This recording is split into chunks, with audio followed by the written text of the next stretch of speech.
Process. On the back end, our design is actually still flexible.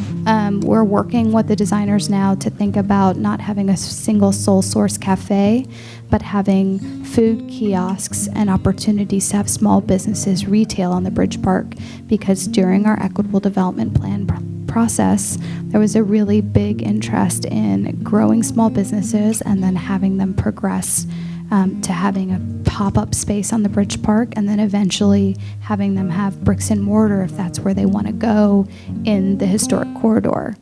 I'm your host tonight of the 4-part series that's called Fulfilling the Promise, Completing Community Building, and the Emerald Necklace. Tonight's conversation is the second of the 4-part series. By the way, how many have you been at to the first one? Okay. About half of you. So some of what I might say is going to be repetitive, so please bear with me in the intro.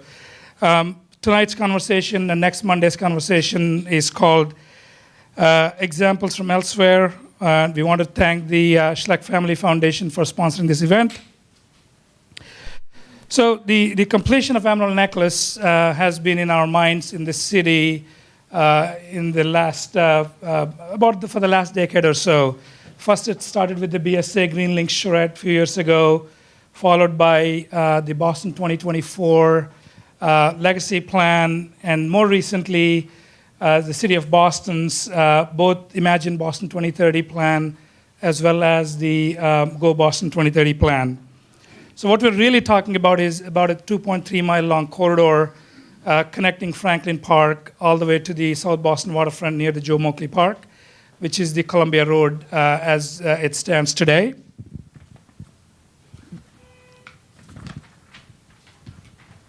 And it was indeed a part of Olmsted's original vision. I was actually corrected in the last session by Marion Presley that Emerald Necklace was not actually the official name of this. Olmsted actually called it Jeweled Girdle. That was the original name of this. And as you can see, the bottom actually shows the link from Franklin Park all the way to the South Boston waterfront. What's interesting is that the Moakley Park really doesn't exist at that time.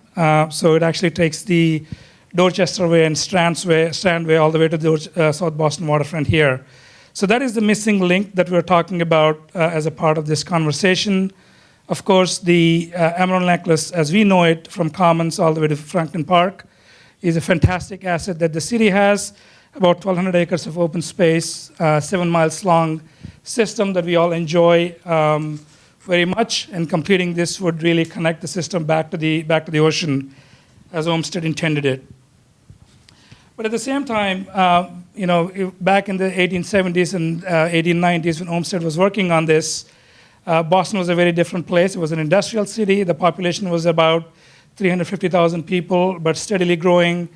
And today, we're also double that number, obviously, and we are a different kind of a city. In addition to being a great city, it is also an innovation city. It is also making great strides in terms of public space making and transportation. So we need to think about the completion of Emerald Necklace in a very different light today. And that part of the conversation is to really define that idea of how we think about Emerald Necklace and the completion of it as we go forward.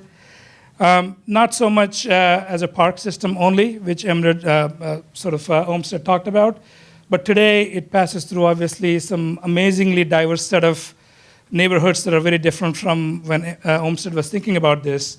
So how do we define this problem and the opportunity, if you will, for all of us to think about this rather than coming up with solution is the focus of this panel.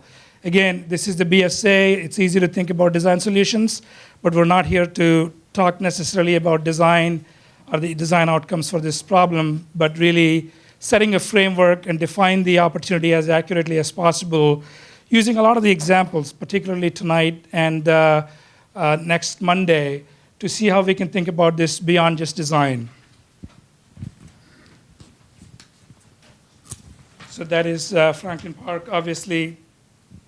So one of the interesting things was we started off this conversation couple of weeks ago by a conversation that was called Setting the Stage. We really wanted to understand what the big picture of this project was going to be. And we had some fantastic speakers. I was really delighted by what they brought to the table.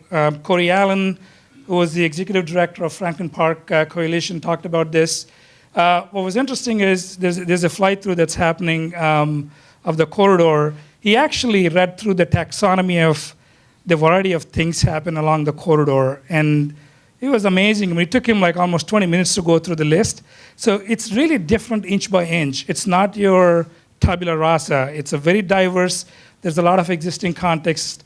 And one thing that's interesting that he mentioned is nobody thinks about this as a single corridor. Everybody thinks about it as their piece, as their inch. So that makes it an exciting opportunity as well as a challenge to think about.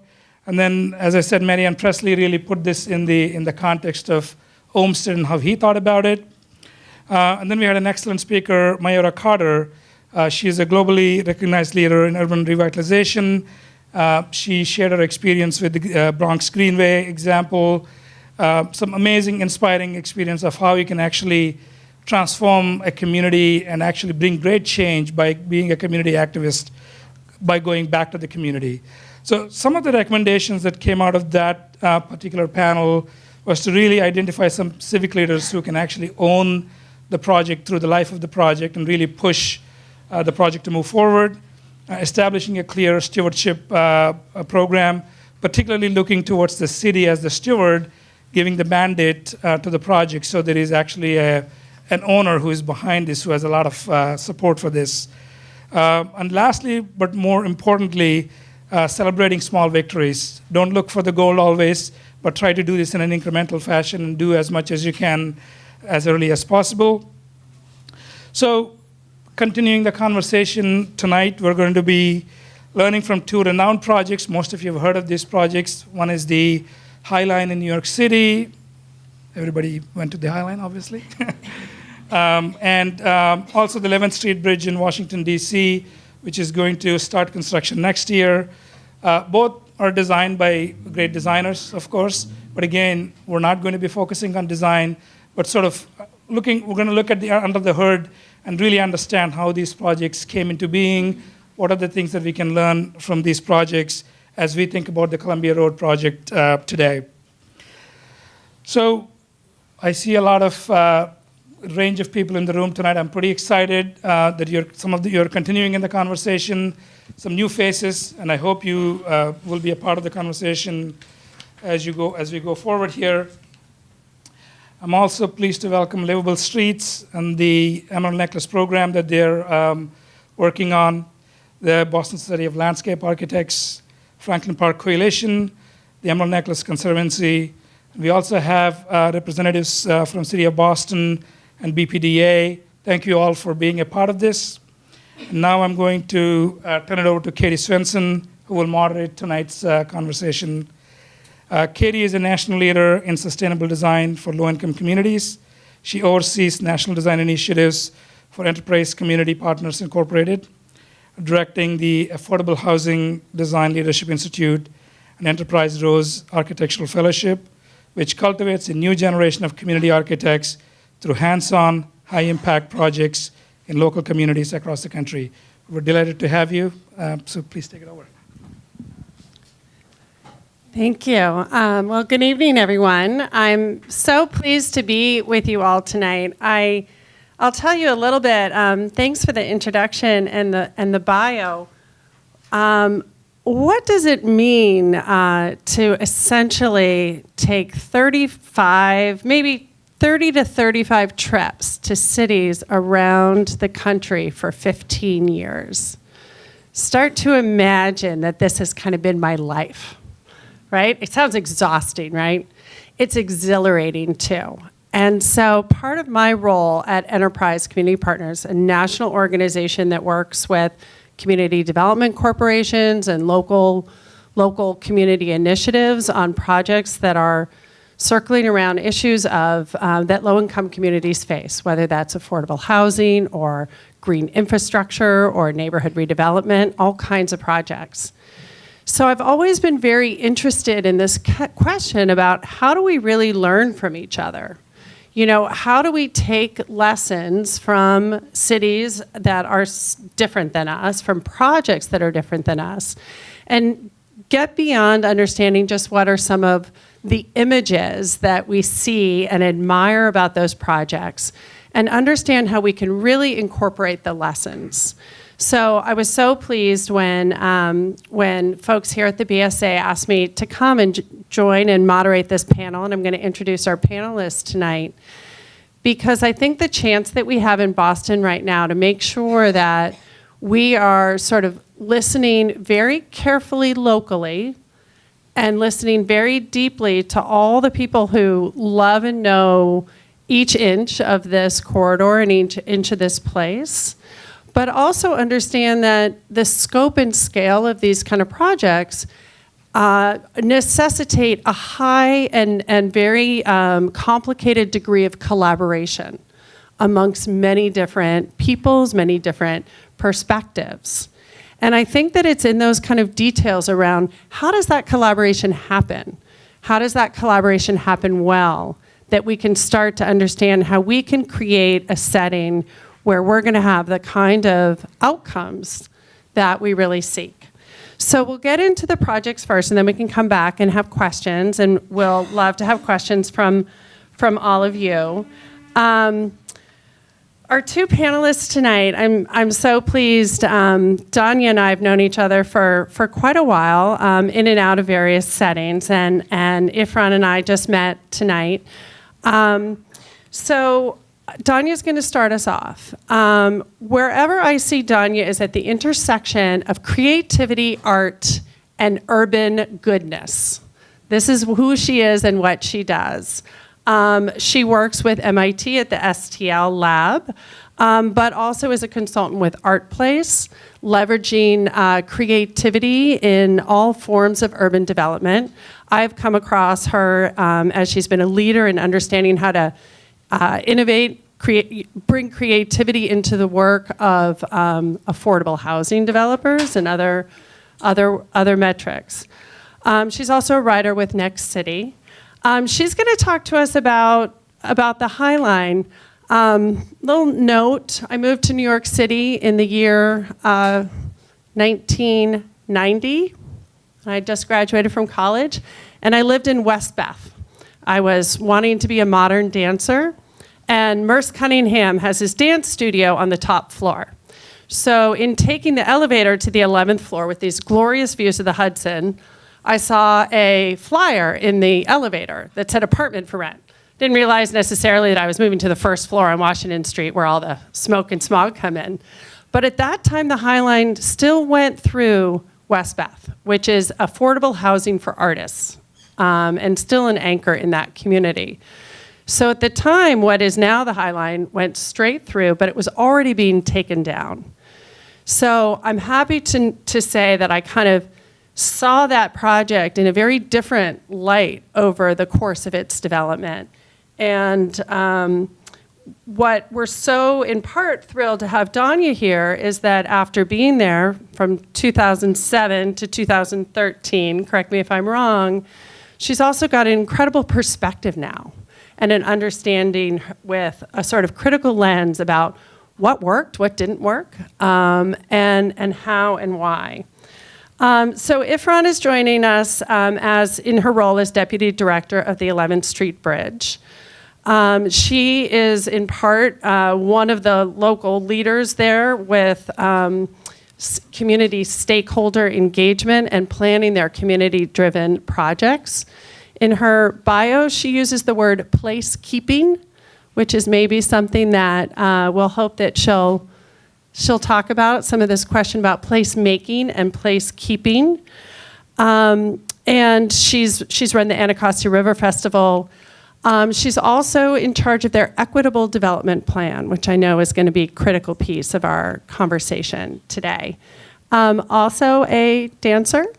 I'm thrilled to know that there's a connection between maybe a love of movement and space and the ability for people to occupy it with joy. So I'm going to welcome Danya to the stage, or to the podium.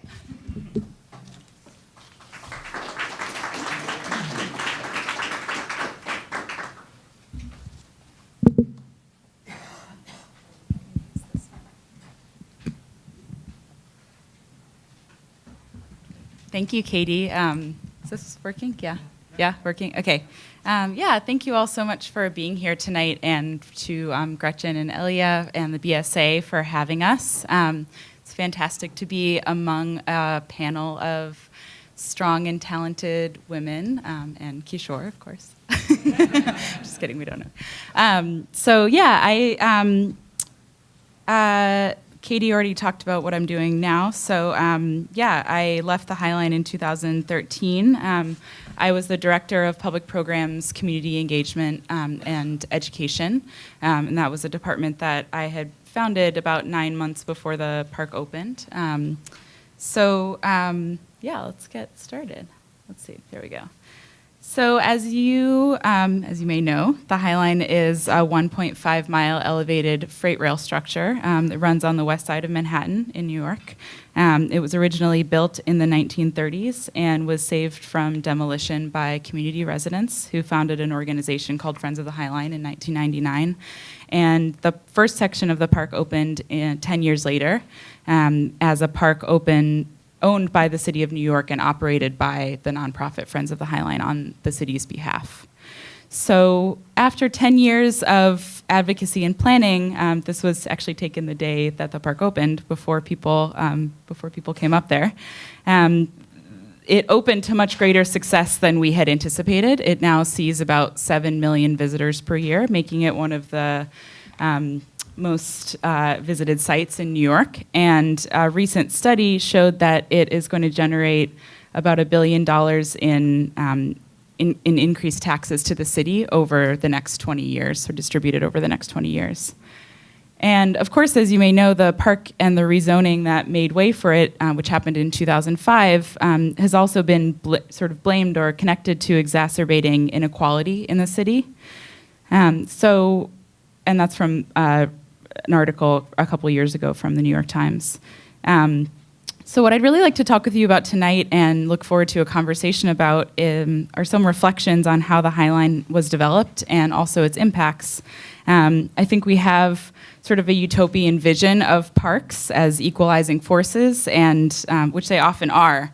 But I think an important question to ask is, what else do we need to develop to really realize that utopian vision, especially given today's markets? So what I am trying to sort of wrestle with these days is sort of how place-based investments can drive democratic capacity building and movements for social, racial, and economic justice. So first I'll walk through sort of how the Highline developed, and then talk through some reflections after that. So these are the Friends of the Highline co-founders, Robert and Josh, again, really had that public utopian vision from the beginning. It led them to fight a very uphill battle against then Mayor Giuliani, who wanted to tear the Highline down and develop the land underneath it. It had grown derelict since 1980, when the last train ran on it, and was originally built in the 1930s as a freight rail structure to carry mostly food goods to the meatpacking district. So it really was sort of an important and unusual piece of New York City history, and sort of very beautifully built. So when the Friends of the Highline started as community residents, Robert and Josh were community residents, they did a ton of community meetings, I think more than is the norm, asking people what kinds of things they'd like to see on the Highline. In 2004, before a park had been set, they did an open ideas competition where anybody could submit ideas for what the Highline could be, and people submitted all kinds of crazy stuff, like a 1.5-mile long swimming pool and a roller coaster and urban agriculture and different things.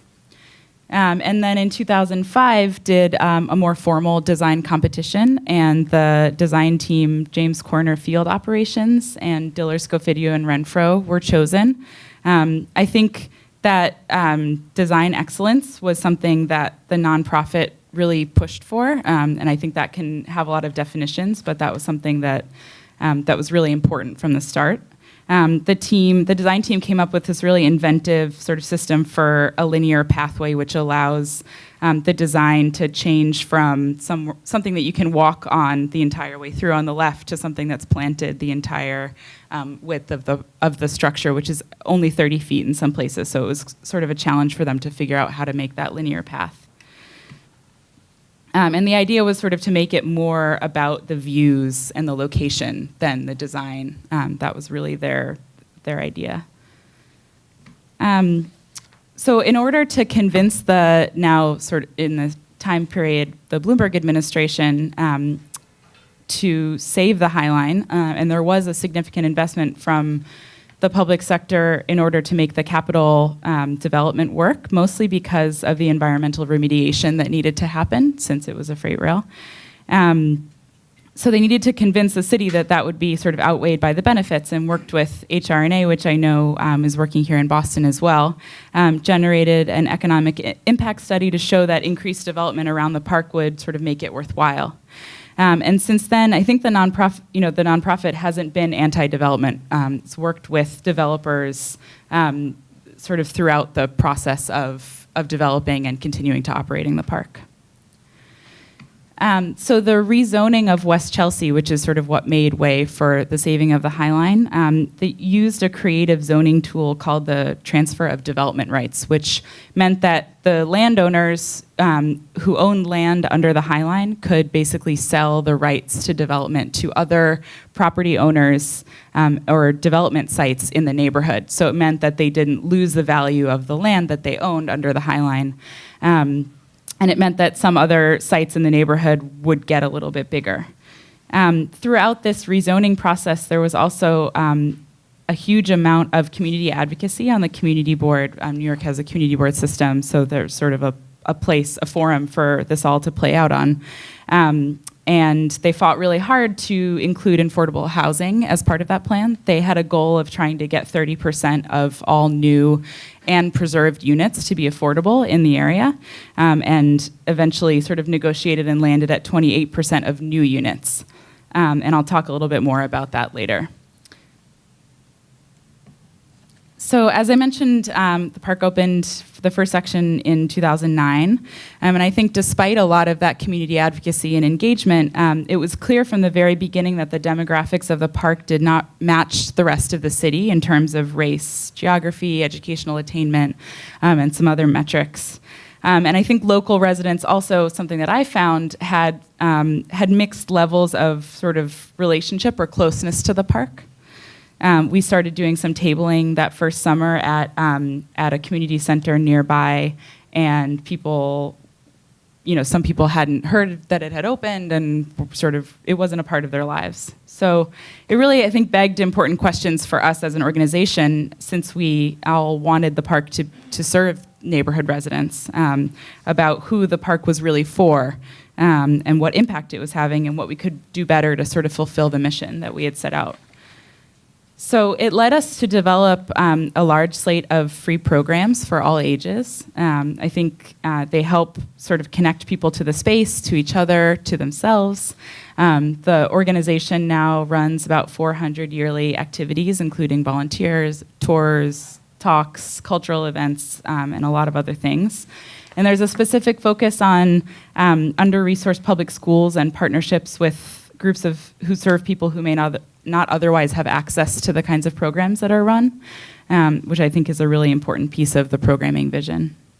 I think really wanting the programming on the High Line to sort of reflect the vibrancy of New York City.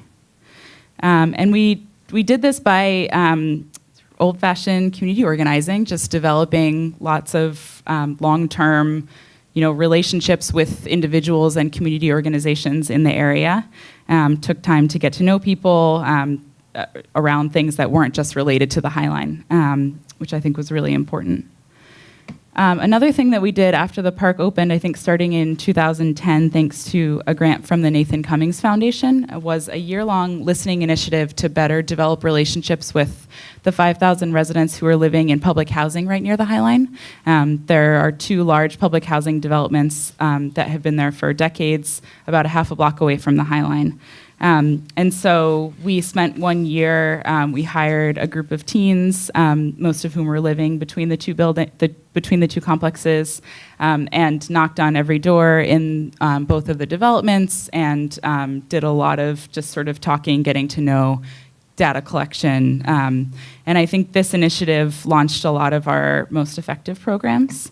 We learned through that process that a couple of the neighbor neighborhood priorities were around jobs and access to employment, were around sort of sustainability and environmental work, and about activities for teens. So we developed a bunch of different things out of that initiative, but two of them were teen sort of workforce programs, one around sustainability and the other around event production. And two people that I was lucky enough to work with are Hashim and Carla, who came through our teen program, started at Hudson Guild, which was that community center I mentioned, and are now pursuing careers in public policy and in green development, respectively. And I certainly can't say that we made that happen, but I think that we were able to open up some new ideas for what career opportunities could happen and provide a continued platform for their development. So that's something that really feels special for those programs.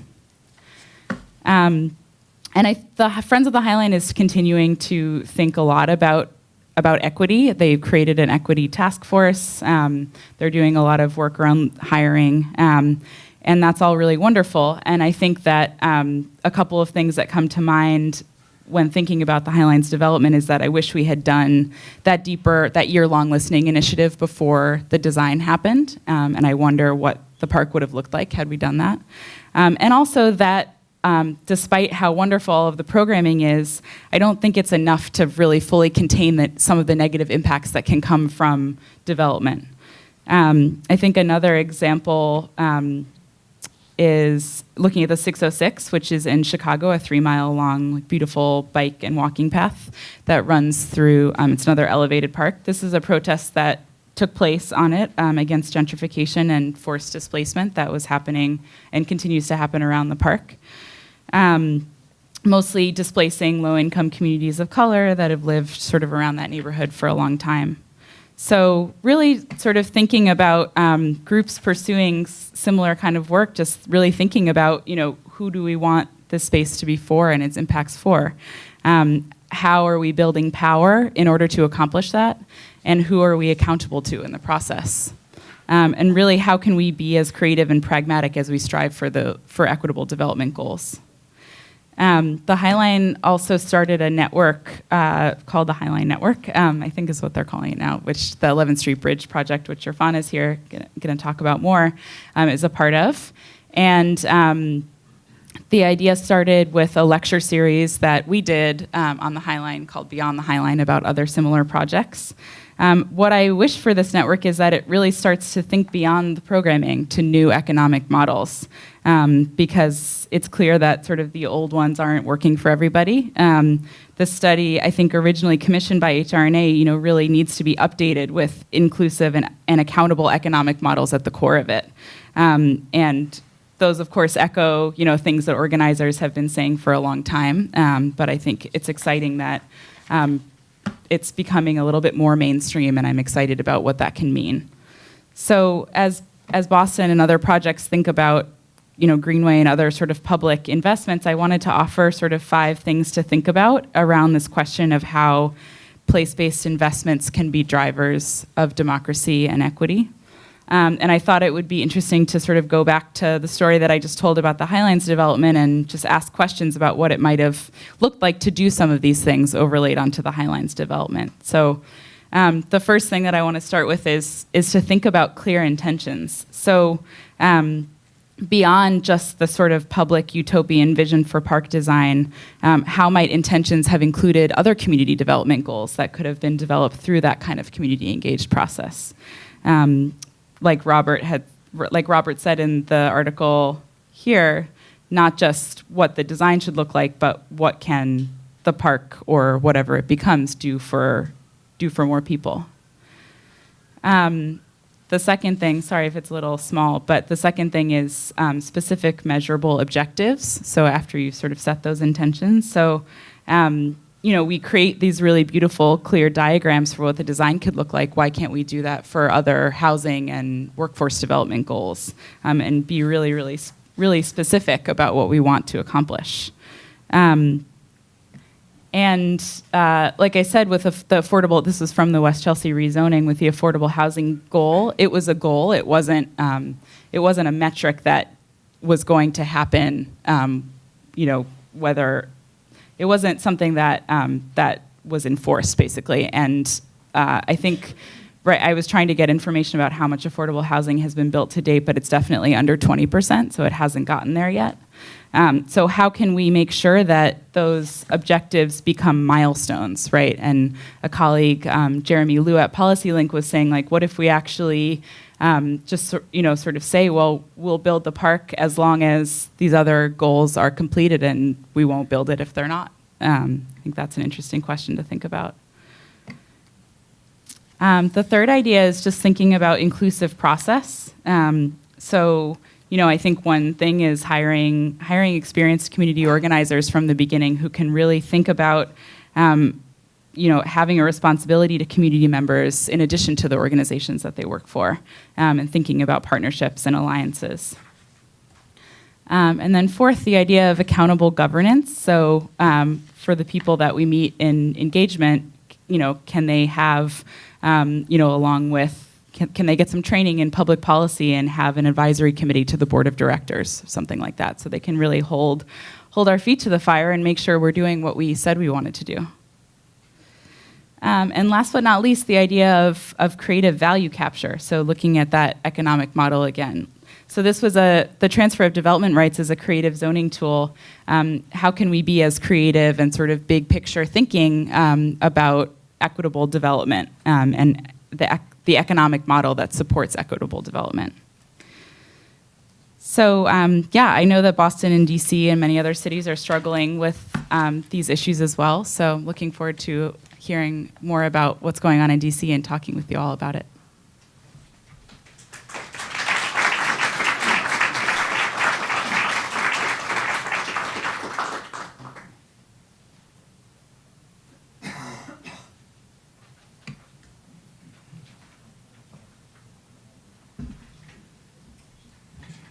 Thank you for that, Danya. That was a great overview and some really good capture of lessons learned, certainly from the Highline. And we are so thankful to the Highline for starting that Highline network, because it's influenced a lot of what we're doing, but we're actually, as you'll see as I talk, influencing a lot of our colleagues through that network as well.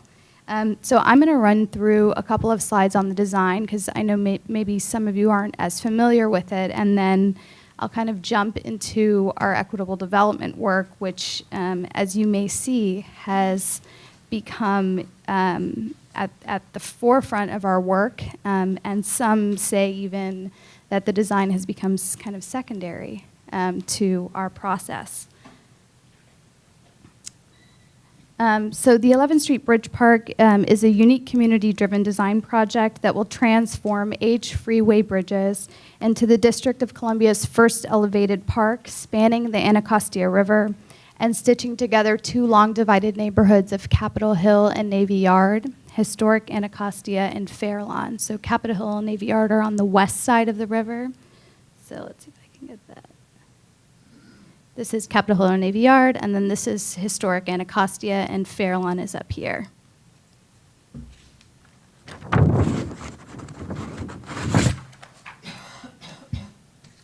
The project's origins and design were driven by over 200 community meetings on both sides of the river, where the Bridge Park literally crowdsourced programming concepts for the space from thousands of residents.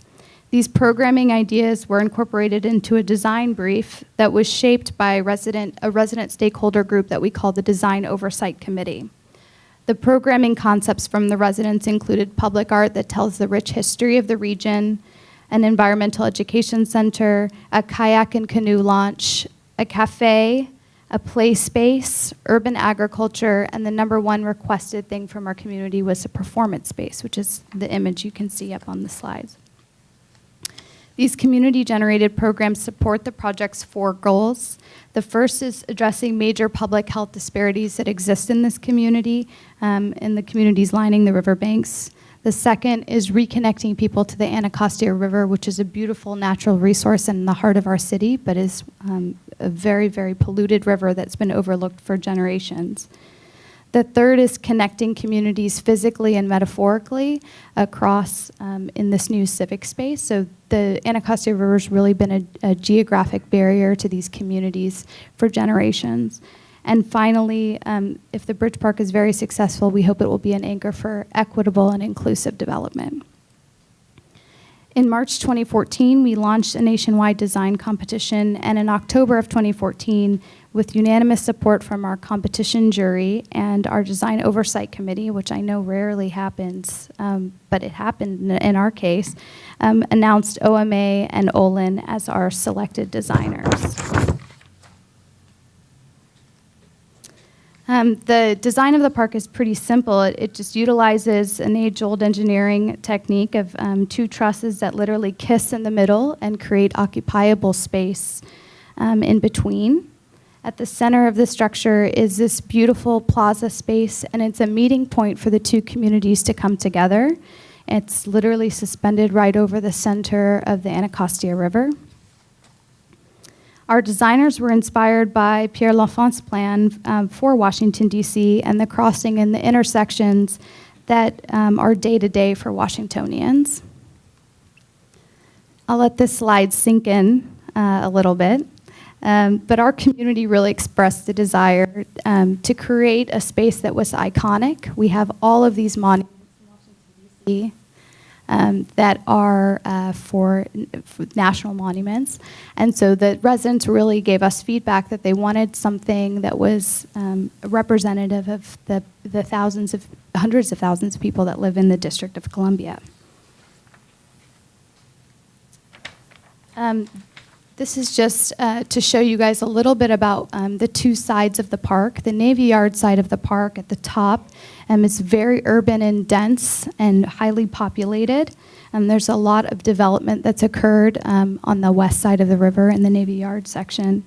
And there's a heavy dense green space. It's National Park Service land on the east side of the river. It's Anacostia Park, where we do a lot of our programming. Our designers were kind of inspired by the 2 sides and wanted to pull them across.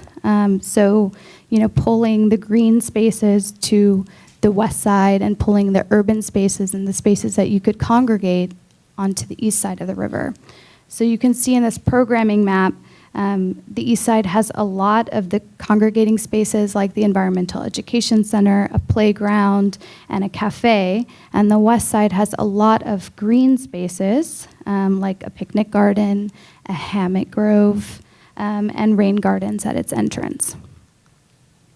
This is an image of our Environmental Education Center and an image of the cafe and restaurant. Cafe and restaurant was really important to our residents, especially east of the river. There are very few sit-down restaurants in Ward 8 in the District of Columbia. The first one was opened about 6 years ago. It was an IHOP.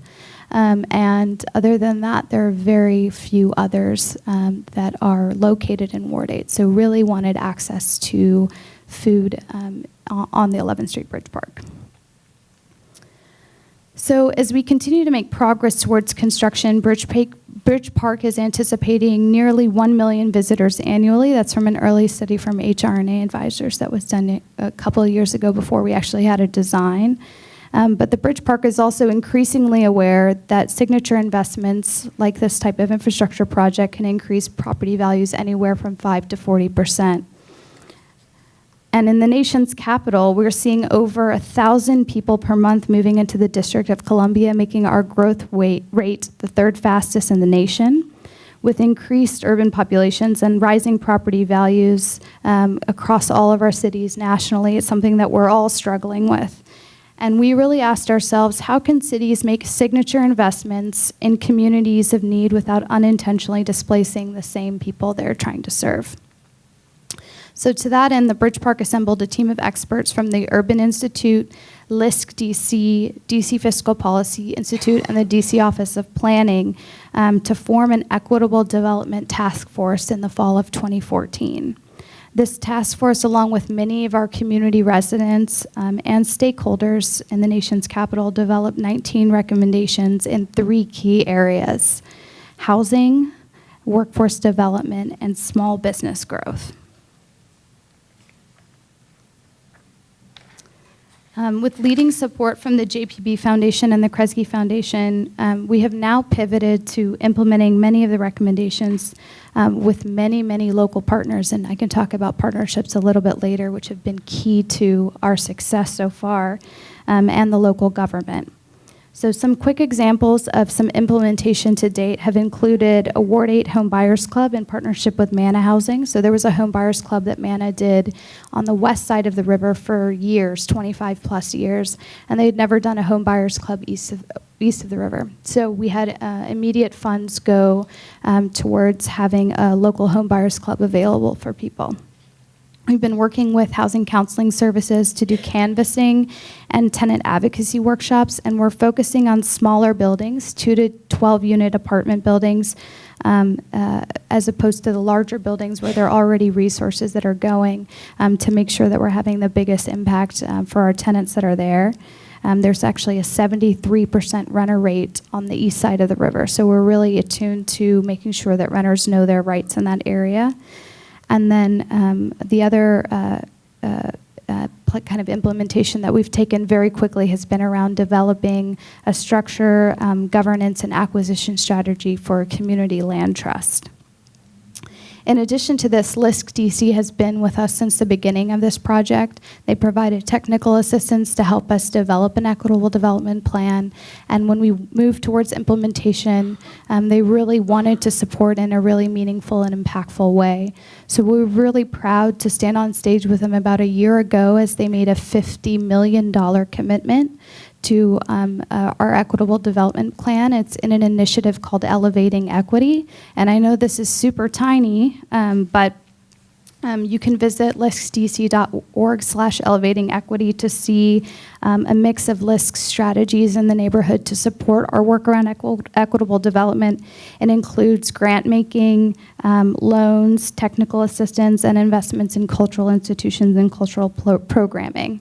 Now, LISC's $50 million investment is really key to our project because we're leveraging it for additional investments, and that was kind of, LISC wanted to come out with a big number to help us leverage additional funds to support the implementation of this work.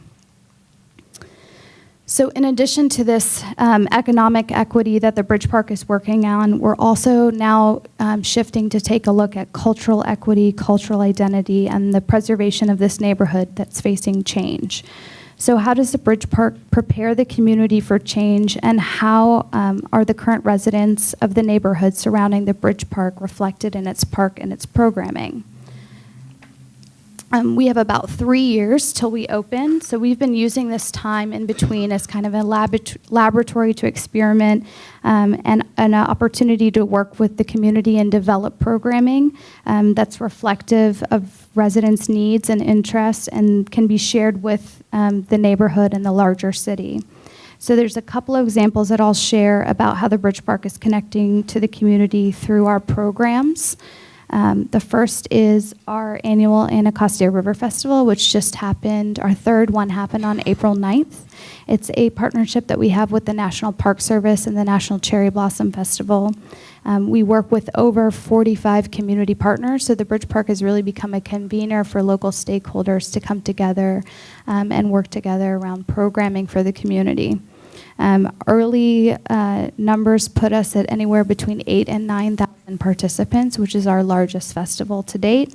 And it celebrates the Anacostia River, gets people down to the river to experience it.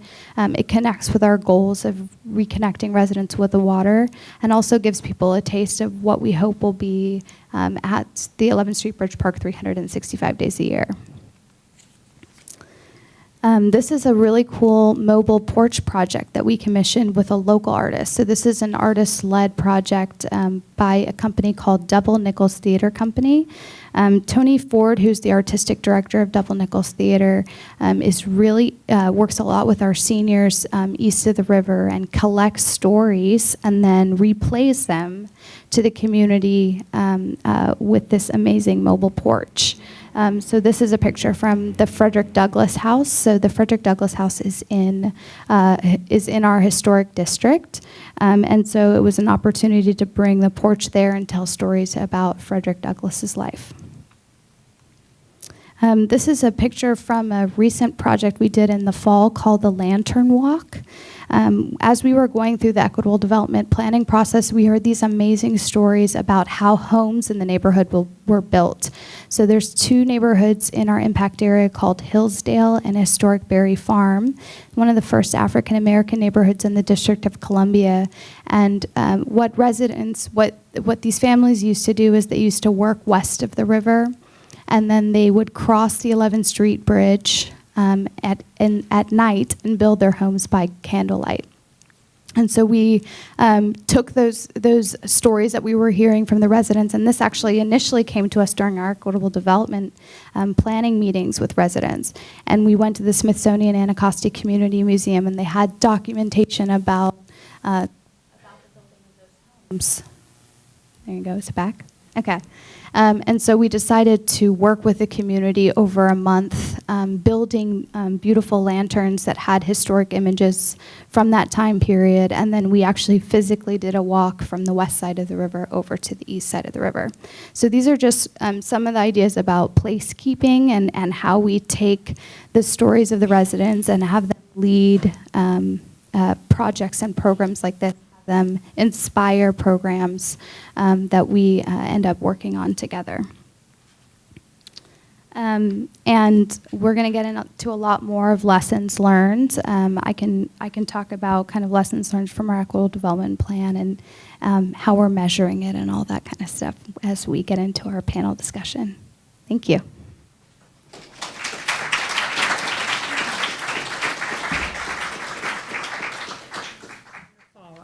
I'll start us out with a couple of questions, and I know you all are going to have many, so we'll just kind of get started here, and then we'll be happy to open up the conversation. And I know for everybody in the room that it's so important to be hearing these stories, and at the same time, everybody's thinking about what does that mean here, and how does that affect us? And I'm going to ask a question that just want to start setting the stage a little bit. The Emerald Necklace or the Emerald Network is a beloved and cherished, almost just, we call it a gem earlier. It's sort of a cherished part of Boston. It covers incredible territory and is so diverse throughout all of its part of Boston. In the introduction, we heard about Franklin Park in some ways being perhaps the end of the Emerald Necklace. For perhaps the people who live there, it might be the beginning. So how do we even start to think about who is the who?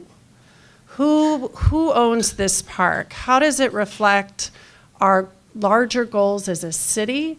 But how do we each touch it directly? How do we understand that this is, it may not be fully completed per se, but that every inch of this is sort of loved and tended by somebody and some buddies. So how can we start to understand, to just have an understanding about the relationships of people and their engagement to this process? How do we conceptualize a map or a diagram that can even start to get to the complexity of ownership of this incredibly important public space? Well, we realize that the 11th Street Bridge Park will be a regional and local destination, most certainly. But I think what's really interesting about our project is how hyper-local we started. So the 11th Street Bridge Park is a project of building bridges across the river, which is a Ward 8 nonprofit based on the east side of the river. It's been there for 12 years. And the mission of our nonprofit is to serve communities, families and children living east of the Anacostia River. So we started with a very specific focusing on communities of need, particularly in Ward 8, and it allowed us to start to dissect their connection with the waterfront, their connection with the Anacostia Park, which is owned by the National Park Service, and start to figure out how they were using the different parts of community spaces that existed there. So our local level kind of start was really important. We did a lot of community asset mapping in our equitable development planning. So we would go in as we created the recommendations for our equitable development plan, and the community helped us prioritize it. We also asked the community to really tell us what resources were already there that could help, and who could be the partners for helping us implement our equitable development plan. So the funds that you see from LISC don't come to the 11th Street Bridge Park. They actually go to local nonprofits to help us implement this work. And what it's really done is allowed us to all collect and work together on the project. And didn't you actually draw a map at some point? Yeah, we have an impact area Yeah. that we work in. So it's a very specific design impact area that covers specific census tracts, because we knew that we couldn't be specific and target and get our metrics if we weren't really specific about the areas that were going to be impacted. So our impact area is a 1 mile watershed around the 11th Street Bridge Park. Mm-hmm. Yeah, I thought that idea of being geographically specific and was great, and to the idea of actually starting to visualize. But yeah, I mean, I think there's a public policy theory that I've just sort of started to learn about by Professor John A. Powell, called targeted universalism, which is the idea that that public policy should acknowledge how resources have been distributed in the past. And if they've been distributed inequitably in the past, that you need to rectify that with future resource distribution. Probably butchering that a little bit, but that's sort of the basic idea. And I think it's important to think about that with any new sort of public investment. So wanting to make sure that it's a park for everybody, but that are there communities that are less well served by green space than others, and how can that be part of the plan? I think is an important thing to think about. And I'm sure that that a lot of information is already being collected. A lot of relationships are already being built here around the Greenway. But I think, I guess the one thing I would say is build in a lot of time for pre-planning, because I think that if the relationship development isn't already there, it takes just time for relationships to develop and for information to be gathered and for plans to be put in place. And so making sure that if it's possible not to be on a super aggressive design and development timeline, that's a really helpful thing to do. So on especially one of sort of dialing down on one of those points, one of the things that's been happening here in Boston has been an initiative of the mayor and the city resilience officer and large team of stakeholders, many of whom have been very active from this neighborhood. And so we have started to develop a blueprint which acknowledges some of the inequities of the past and seeks to forge a different path forward. And so the sort of 4 categories that are called out, one is, the first one is reflective city, that acknowledges racism and the trauma of the past in short order. One is around governance, and I'm going to ask you more about this question, equitable economic development, and then a connected city. On this second point in particular, this issue about governance, thinking through both that kind of community process, and in this way, we, understanding how do we define community first, how does that process stay through to the end, all the way through design? You gave the example of you have a design committee, a design oversight committee, but understanding this effect of the High Line, where that neighborhood is, for 1,000,001 reasons, dramatically different than it was when I moved there in 1990, that those same community inputs over time lessen. How do we start to build in a sense that if we really want this development project or this public amenity to have a different kind of outcome than others of the past, How do we create a different kind of governance model? Certainly don't have all the answers to that. I think it would depend on the community to some degree, and how community organizations sort of want to move forward with it. But I think that structures that I've heard of that seem promising to me in that regard are like places where organizations or cities aren't afraid to have community organizations that that feel representative to the communities of themselves, right, on some kind of decision-making board throughout the process. And, like you asked about, metrics, and I'm sure we'll talk about that a little bit later, but like who's defining the metrics, right? Like if there's a community advisory that has some decision-making built into it, if the metrics are co-created with them and the city, then we can hold ourselves to those standards that have been defined by the local community. And, I think that's an example of how I would think about that kind of governance. I loved during your presentation your idea of putting milestones into around maybe affordable housing in our contract with the city. I think for us, through our equitable development plan, engaging so many different partners who are local partners who have been working in these communities for a very long time. They've peeled off pieces of our equitable development plan, are helping us implement it. But that's also created ownership for all of us. So it's not just the 11th Street Bridge Park tackling this alone. We have so many local nonprofit partners who are working with us to implement different pieces of this and create, and it's created ownership for all of us. So we had a meeting actually last week with LISC that LISC called together.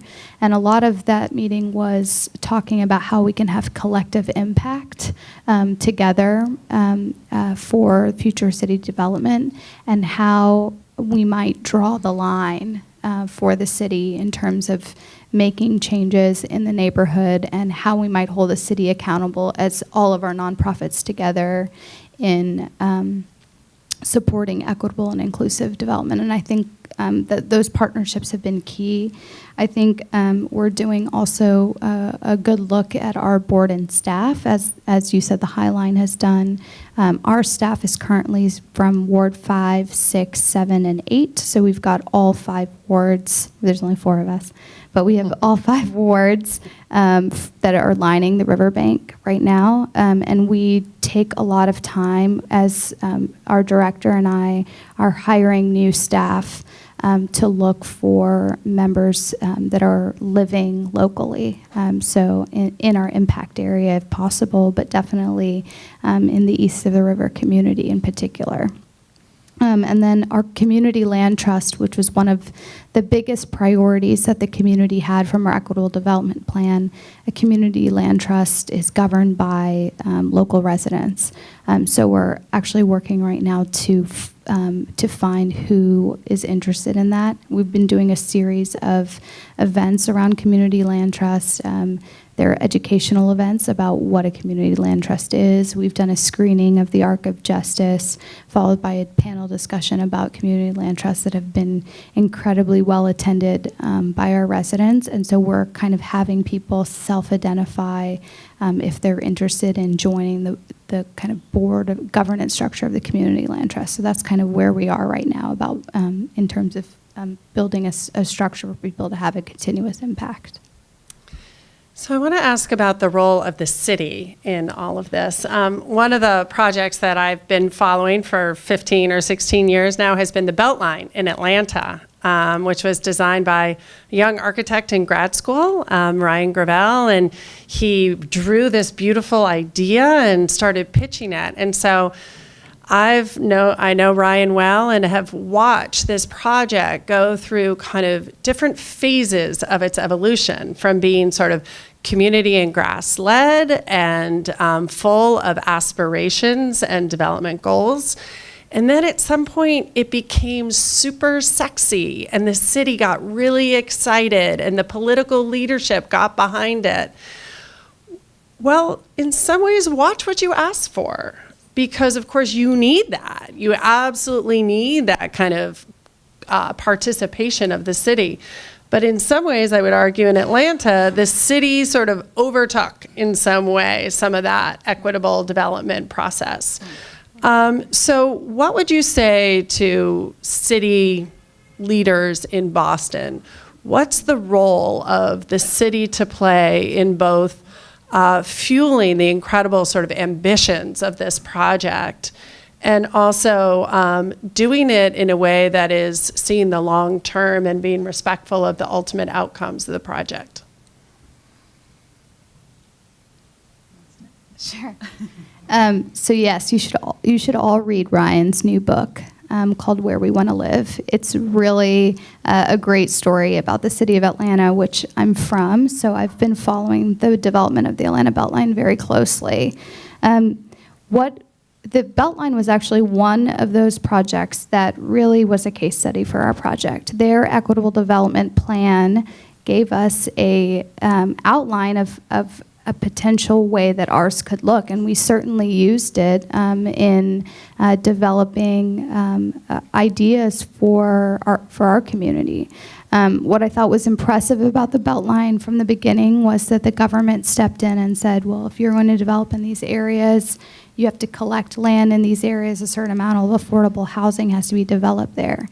But I think what has happened is they haven't been doing it. And just like the High Line, which is low on their affordable housing goals, the city of Atlanta is also experiencing not meeting their goals around affordable housing. So the city of Boston should keep to those goals of that they've set with the community around affordable housing. And I think it's up to us as community organizers and activists. Certainly Ryan is doing it in Atlanta, holding those people accountable for what they've promised, because the success can very much overtake what you're promised to do. So I love some of these ideas about putting it in writing with the city. Are there leverage points that we have as we're developing our community workforce agreements with the District of Columbia around first source hiring practices? So in the District of Columbia, you have to hire locally, but we're going to be asking the District Department of Transportation, who's building our bridge, that we want to hire hyper locally. So we'll be monitoring and the hiring practices of getting people from Ward 7 and Ward 8, which are east of the river, and particularly engaged. But we are going to be the watchdogs, certainly, around making sure that our goals are met. Yeah, I think those are all really good points.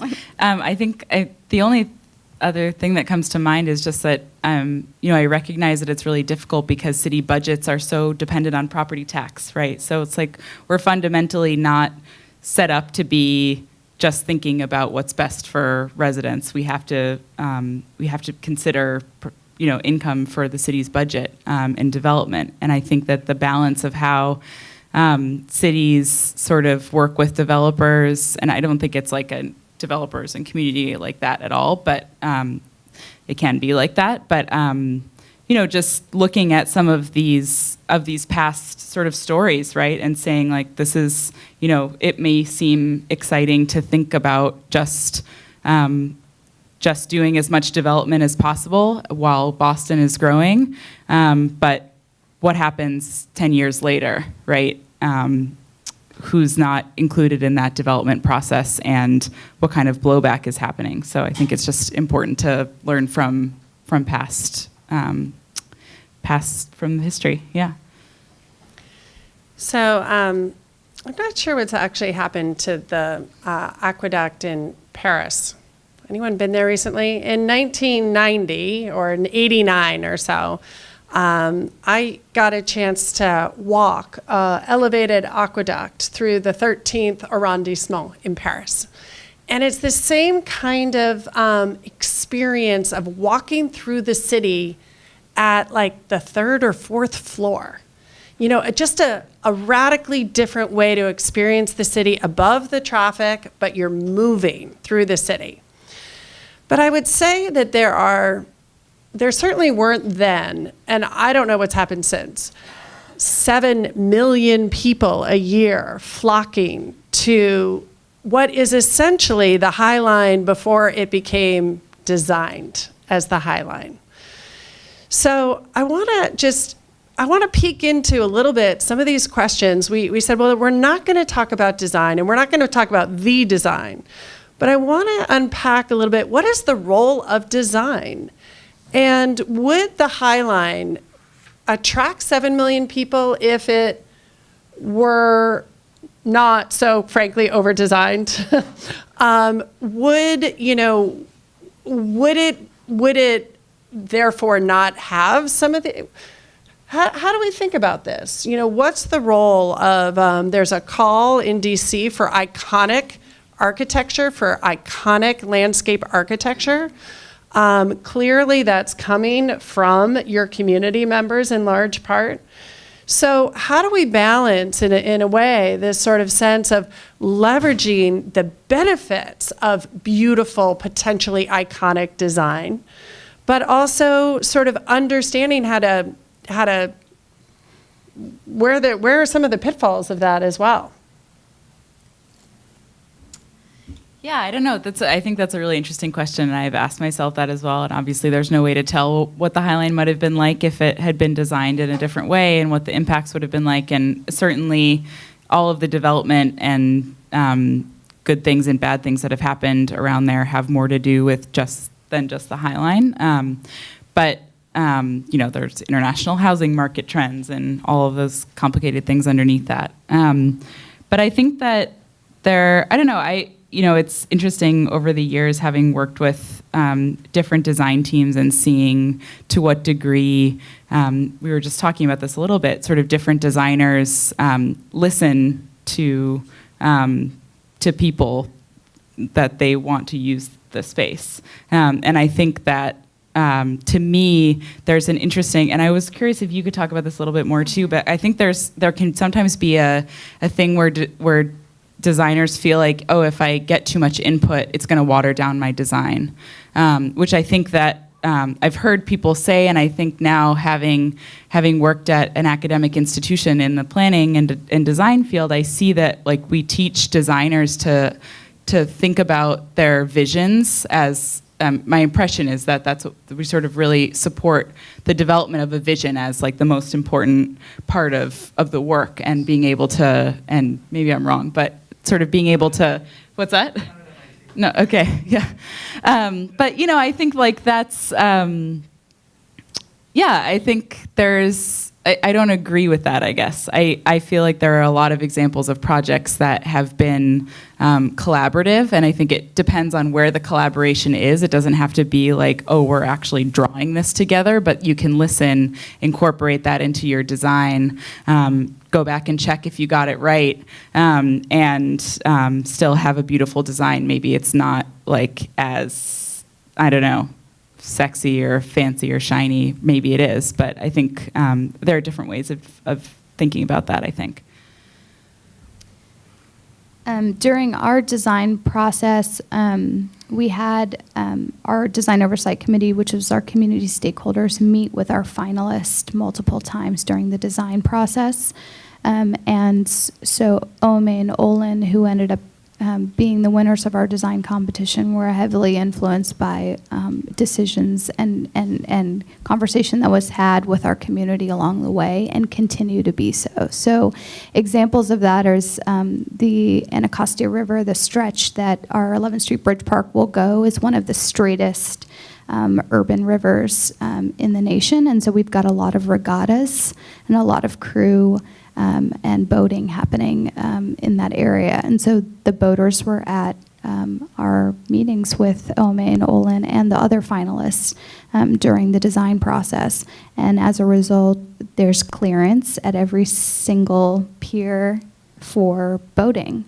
And so that's just a simple idea. The Navy Yard is on the other side, so you can imagine that the Navy had a lot to say about things being fired into the Navy Yard. And so we had a lot of safety concerns that were being voiced by the chief planner of the Navy. And all of those concerns were met by the designers during the design competition process. On the back end, our design is actually still flexible. We're working with the designers now to think about not having a single sole source cafe, but having food kiosks and opportunities to have small businesses retail on the Bridge Park, because during our equitable development plan process, there was a really big interest in growing small businesses and then having them progress to having a pop-up space on the Bridge Park, and then eventually having them have bricks and mortar if that's where they want to go in the historic corridor. And so we are working right now with our designers on rethinking about how food and retail is going to show up in the 11th Street Bridge Park. I'm also, through this cultural equity planning, so big lesson learned, we do not have a cultural equity piece as part of our equitable development plan, and we're going to be adding that as a formal piece over the summer. I'm going to start working with residents and local artists on determining recommendations around how the Bridge Park and our partners can promote cultural equity in the neighborhood, preserve culture that's in the neighborhood, and be able to share it with the city and the community as it grows. And so that piece is going to become really important to thinking about.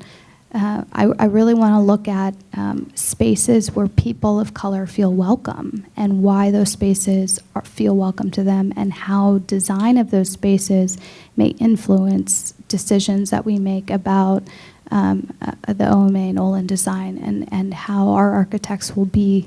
I'm going to be documenting that as part of our equitable development planning process, so I hope to be able to provide that information to our designers as we start to move through the design process.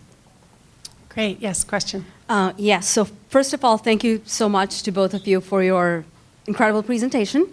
Thank you for the BSA for hosting. Now, I'll create a hypothetical, maybe not so hypothetical scenario here. This is not a new concept. People have been talking about this. There's already a buzz. It's already a thing. And let's say, because the fear of gentrification and the fear of lack of equity and stuff like that, that fear travels. We all know that. Let's say we go to the community and there is some interest in the community about the project, but mostly you get the feeling, leave it the way it is. I don't want anything, this roadway or this greenway or whatever, this works. Don't touch my community, go somewhere else. How do you tackle that? I mean, I know this question is sort of the elephant in the room. How do you get past that?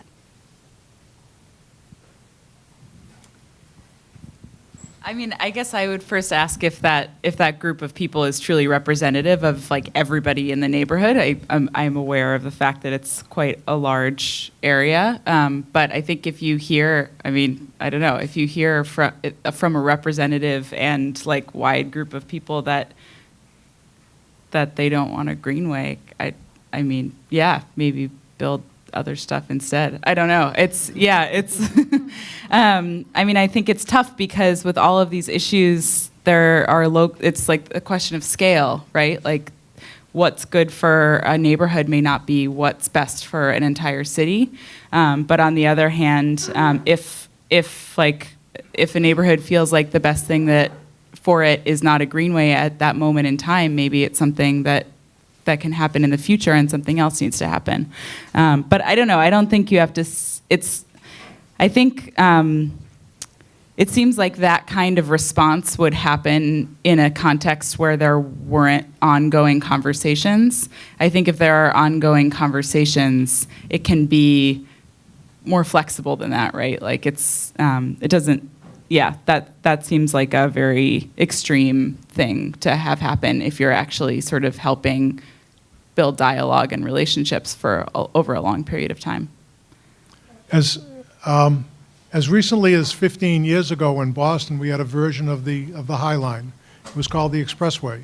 I was wondering if anybody knows if there was any discussion about saving a part of it for observation or a park as similar to the High Line? Anyone in the audience? Herb, you know? No. If Herb doesn't know, it didn't happen. Oh, there was. Okay. Yeah, I think there was discussion, but it wasn't. And then it was gone. It was never serious, so, I mean, it was just a possibility. I think there's a Good. Hi, I just want to piggyback on the first question that was asked. My question is, whose idea was this? I mean, that's not a facetious question, actually. You know, you say that, you know, if you identify people in the community, they may or may not, you know, it would be hard, you would be hard pressed to think that they would not want this. But I just want to say, the two examples that you've shown, these are both examples from residual space. You know, it's not occupied land, it's leftover space for something that you could create, possibly, it's what you call a white space, you know, any space. You can create anything there for it. We're talking about now a corridor that's going through an occupied community. And Boston did this with the highway before, the expressway 30 years ago. It was, and what we got out of it was the Southwest Corridor Park. But again, the government had already gone in and demolished a swath of land, so that was in turn residual space also.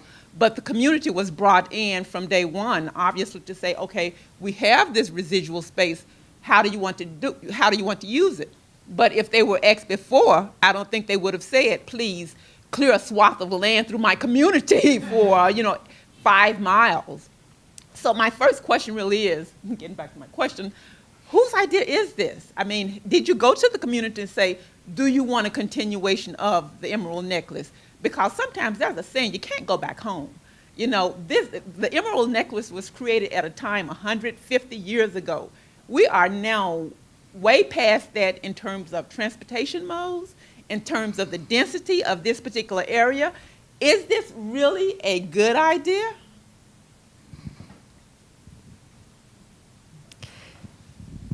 I can't answer that question because I don't know whose idea it is, but I don't know if there's anyone else who wants to answer that question. But what I would say is that I think if it's on the table, maybe there's an opportunity to turn it into something that the community does want, right? Like if it's just something to think about, like maybe it becomes something other than a greenway, but if there's some idea to do an investment along that lines, maybe there's a way to enter into the conversation and turn it into something that the community does want. I don't know. I'm going to not answer the question exactly, but I do want to say calling it a greenway is not really accurate. It really is, the goal is really a boulevard. And if it's anything else, it's crazy, really crazy. I mean, it is right now the only through street from the Franklin Park area to the waterfront.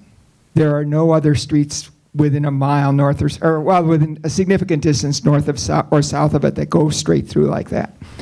None that are 4 lanes wide. So that's significant. I do feel like I'm curious, is there anybody here that lives within 2 blocks of Columbia Road? 1? 2. Okay. I've been involved for 25 years with the Anacostia River Greenway, which is, if you look at this map, it's on the map really. If you go from Columbia, or if you go all the way from Castle Island, follow this greenway sort of down till it hits the mainland, then stay on the coast all the way down along the edge of Boston. That's the Anacostia Greenway. It goes all the way south, past the bottom of the map to the Blue Hills. It's 13 miles long. We've been working on it, like I said, for 25 years. For much of that time, we had a supporting nonprofit. There were some environmental organizational politics that put that organization out of the picture entirely. And now we're a free-form group of citizen volunteers from 4 neighborhoods of Boston, which are very different, and the town of Milton, which is even more different. But we're trying to work together with the state park system, which owns all the land. So it's an interesting thing to try to fit it in, but we have a lot of the same issues of equity. We have issues of race along the whole route. and a lot of economic disparities too. And it's been really interesting. I think we're safe because we've been off the radar. So people that are doing big projects like the Emerald Necklace don't notice that there's this giant project going on along the southern part of the city because we've been building a mile or two at a time. We almost have an 8-mile stretch done after the next middle mile opens next month, which connects Mattapan, which is the poorest community in Milton. And one of the things that's happened that's been interesting to me is that as we've gotten to that section, which really involves Mattapan, a lot of Mattapan people have come on to our Greenway Council or come to our meetings, and it's really changed the tone of things, and it's also become an organizing tool for their community. And I chair the council right now, and mostly because I took over the mailing list when the Boston Natural Areas Network had to bow out. And it's been just really interesting to see how much the community has accepted it.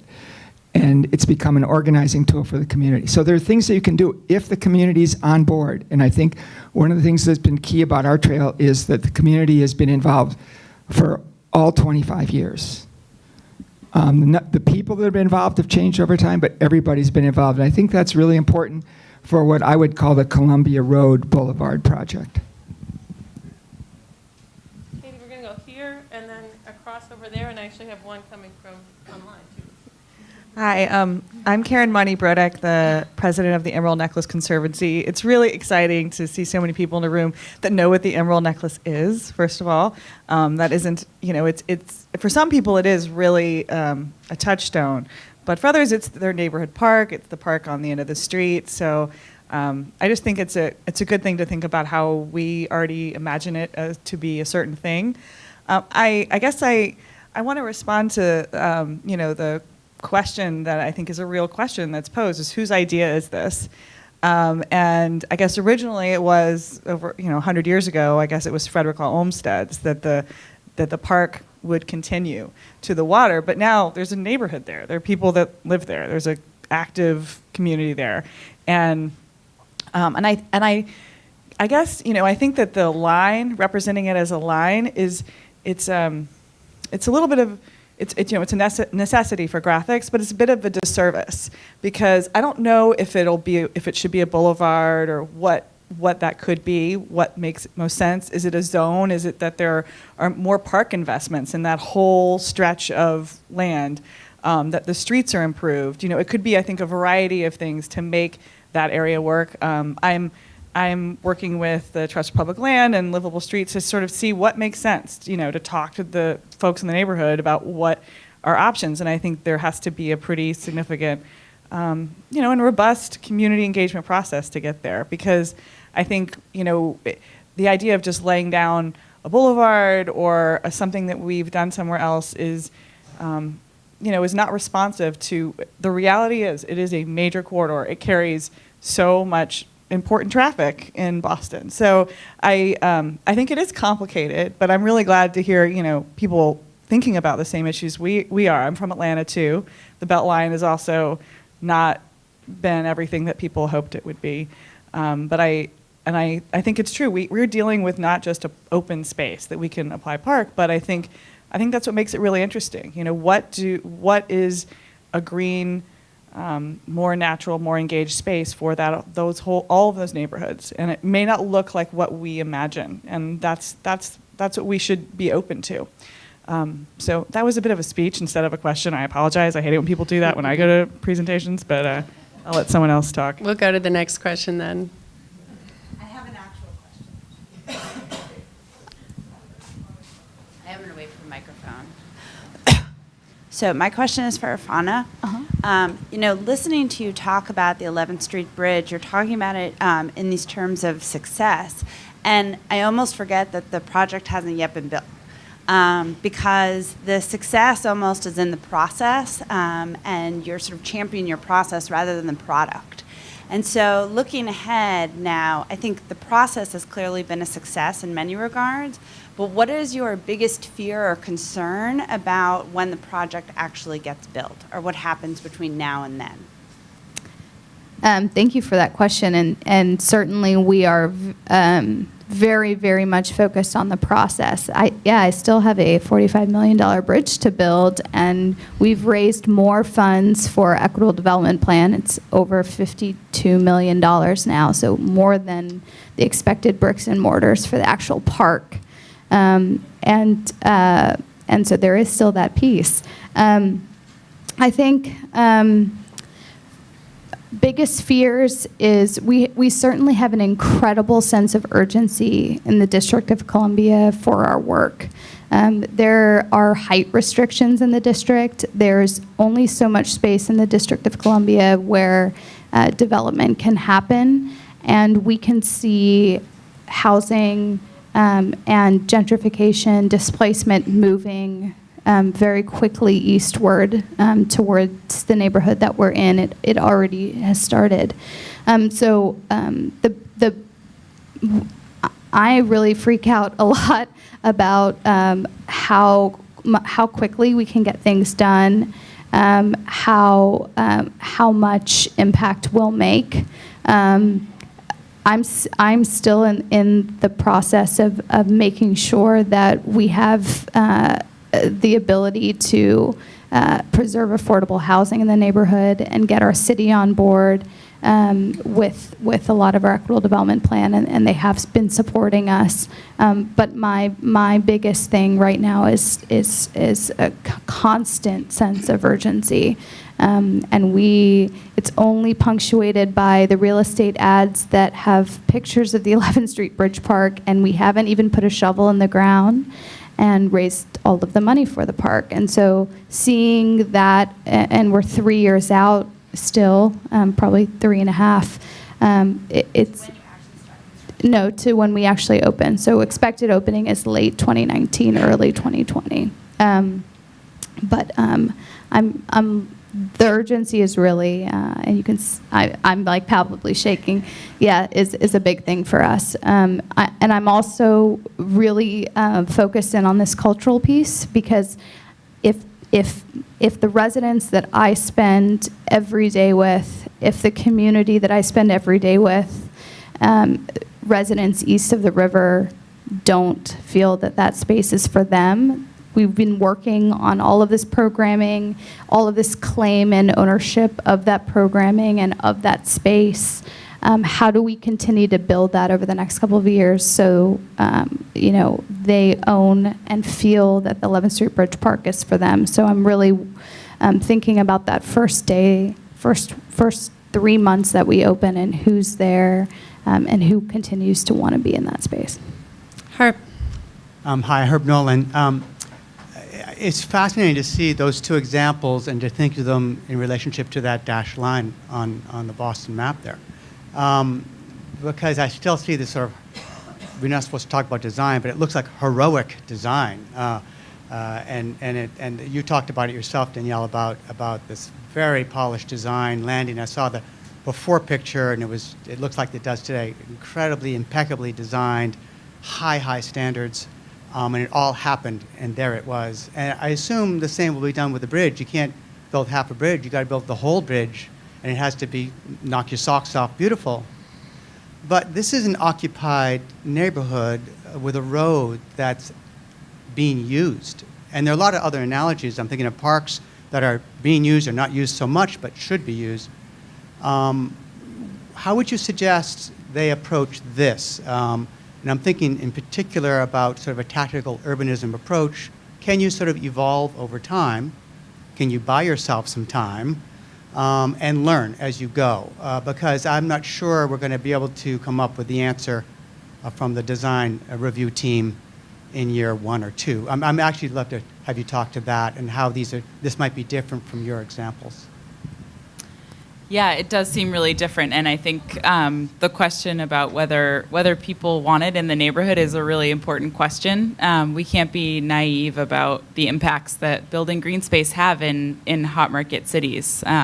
So I think it's really, really important to think about that question. I think to your question about whether implementation and process can go, yeah, I mean, obviously as you both mentioned, the High Line was unoccupied.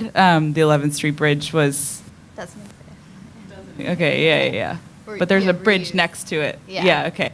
And so, yeah, I don't know. I'm not an expert on greenway development. I think that one thing that I've been thinking about as you guys have been talking is that, maybe like rapid transit is something that that needs to happen alongside it, like bus rapid transit. Maybe that's something that community members might want. I don't know. I'm just thinking of other options that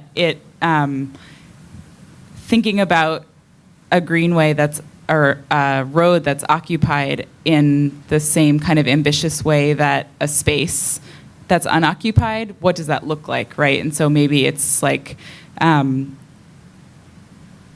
redesigning the road to better accommodate what the community wants to use it for, including green space in some ways, but then also thinking about how you leverage that for building new units of affordable housing and hiring locally. And I don't know what the community priorities are, but I think there are ways to be equally as ambitious and locally sensitive, even though the conditions are really different. So, you have one more question coming in? I do have a question. My phone just turned off. There we go. So there's a student from the Rhode Island School of Design who's been watching this on Facebook Live who has a question for us. Wow. And her question, how can urban renewal projects like these solve problems like poverty and crime in communities rather than just displacing those issues to other areas? Can I address that? How can they not?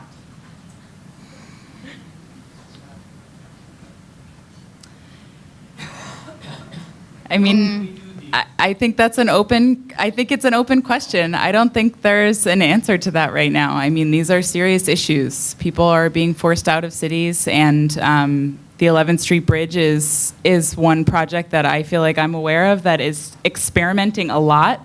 You still don't know what's going to happen ultimately, but it seems like you're doing a lot of good things to try to preempt, displacement. From happening. But I think it's an important question, and I don't have the answer, and I think it's vital that we all discuss it and talk about it, because urban renewal projects have been forces of inequity for a long time. Yeah, we have a 53% child poverty rate in Ward 8, so it's a very it's a huge issue, particularly east of the river in the community that I work in Ward 8. And so for us, we started our equitable development planning process just thinking it was going to be about affordable housing. And as we started to talk with the community, they were like, well, it's great if we have a home, but then we need a job, and then we need local business investment so that we can keep people and our families and be investing in our community through small business enterprise. So that's how we ended up with those three legs, and everything has to work together to improve a community.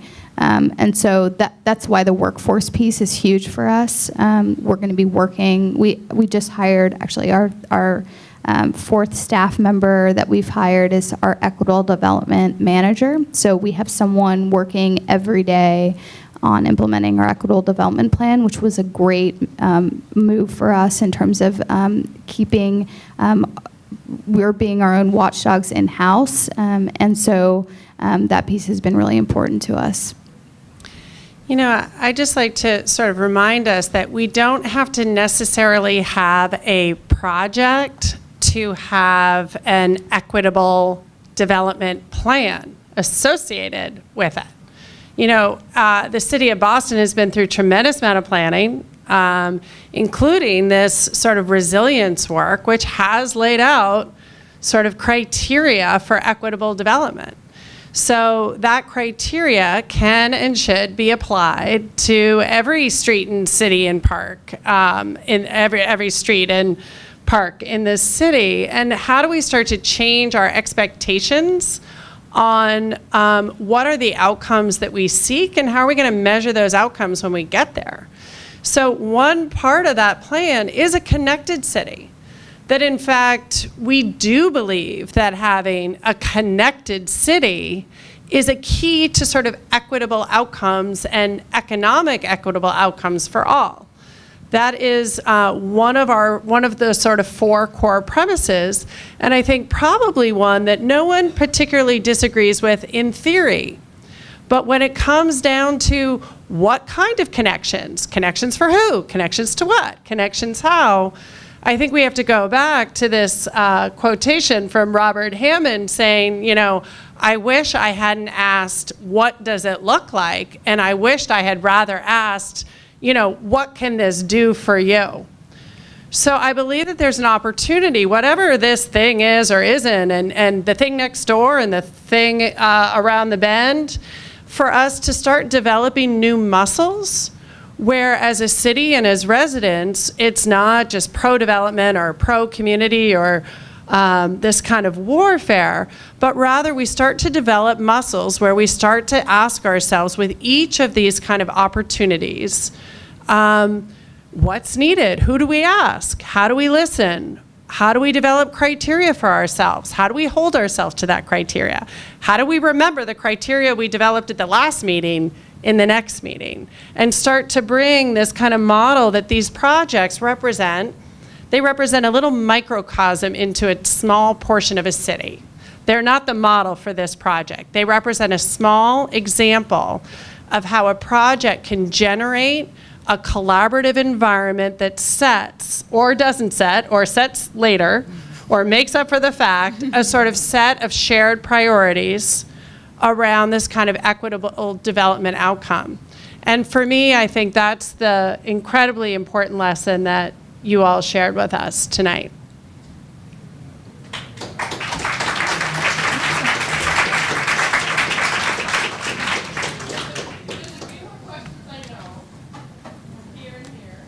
We're game. I'm sorry. I didn't mean to shut you down. Please. Okay. My name's Becky Pierce. I've lived in Cotman Square, Dorchester for 45 years. I know Columbia Road like the back of my hand, even though I live a mile from there. And if we're talking about equity, you talked a lot about equity and that as being a priority.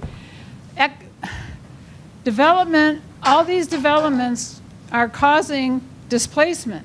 And in the anti-displacement movement of mostly people of color-led and youth of color-led groups in Boston that have been fighting for several years now against the renamed BRA, which is permitting developments that are going to give from 13% to 30% of the new units nominally affordable to people making, they call it, if you're making 60 or 70,000, which nobody in these communities is making, they're making 26,000 or 35,000 for a family of 4.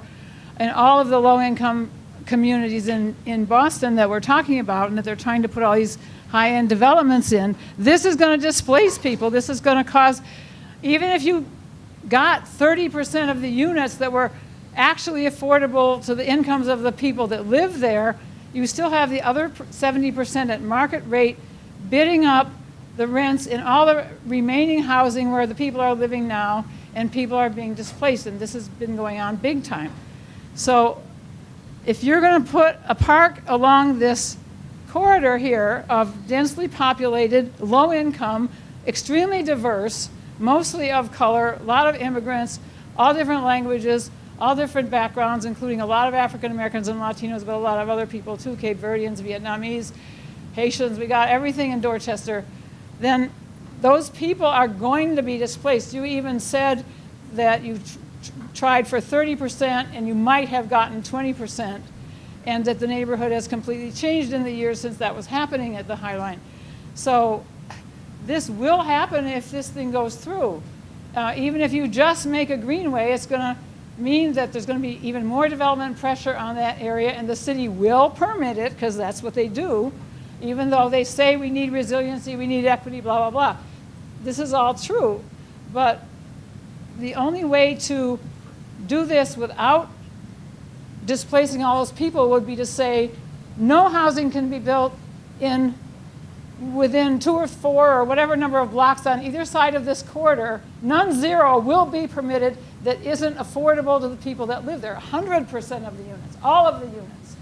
And The problem, the city is not willing, they say development without displacement. That's what we're saying, that's what the city is saying. Sheila Dillon talks a good line, and she really believes in it, but she's powerless to do anything about it because she's governed by the mayor who controls the BRA, and like you were saying, I forget your name, the moderator, there has to be a balance between the city's need for increased tax base and getting more money and equity. What that balance means is the equity loses out and the people get displaced. So unless the city is willing to say, we got to slow down this development until we find a way and we find the money. And you know, the nonprofits are doing it, but they're doing a lot fewer units. They're finding the money. It takes them years to put it together from private foundations, city, state, and federal money, and you know, building affordable units. They're building developments in my neighborhood, 2 blocks from me, that have maybe 40 units or maybe 12 units that are all affordable to the range of incomes that live there, which is from 0 to maybe 50,000 at the most. But most of the units are in the 30,000 a year family of 4 income range. And all the units that they're building are like that. This can be done. It can only be done if the city says, this is what we need to do because this is the only thing that's fair to the people that live here now, and we don't want them all moving to homeless shelters, Fall River, and Brockton, and away from their jobs and away from their communities and destroying these communities. And some people have been there for many generations and their kids can't live there. So Thank you. the city has to make a commitment to doing this and to not let any development happen that doesn't do this, or they're going to forget about it.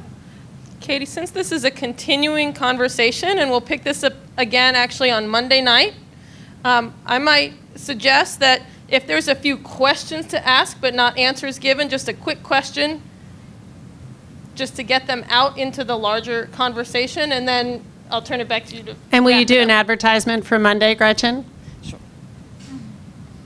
Thank you. I just wanted to thank you both for sharing 2 really wonderful success stories and a lot of years of hard work. It's been really inspiring tonight, and it's been great to hear your lessons learned. And I was wondering if, just as a closing note, you might each share one really personal interaction with a community member who you feel you touched their life in a positive way through your work.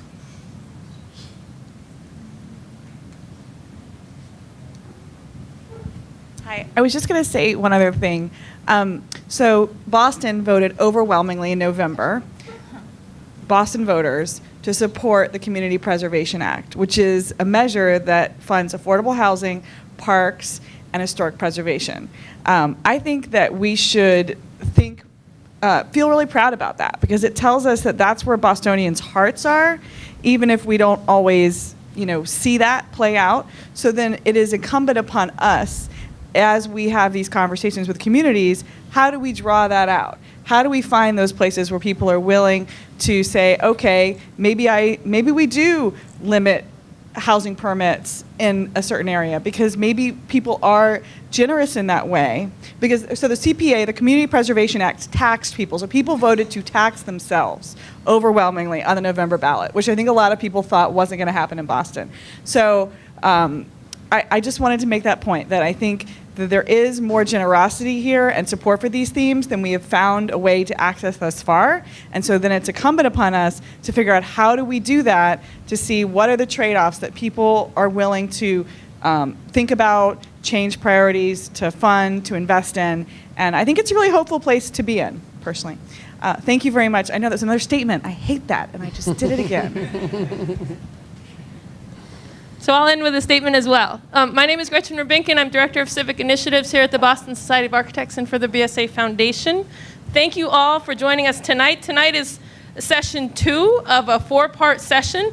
The next session continues on Monday night, where we'll be hearing about lessons both from Indianapolis and from Copenhagen. This whole series is bringing examples of design excellence, both in product and process, from around the world, to think about how we shape the city of Boston and this particular Columbia Road corridor specifically. So thank you for joining us tonight. I hope to see you on Monday. Again, the final session where we'll focus on implementation is May 10th, and they're all taking place here.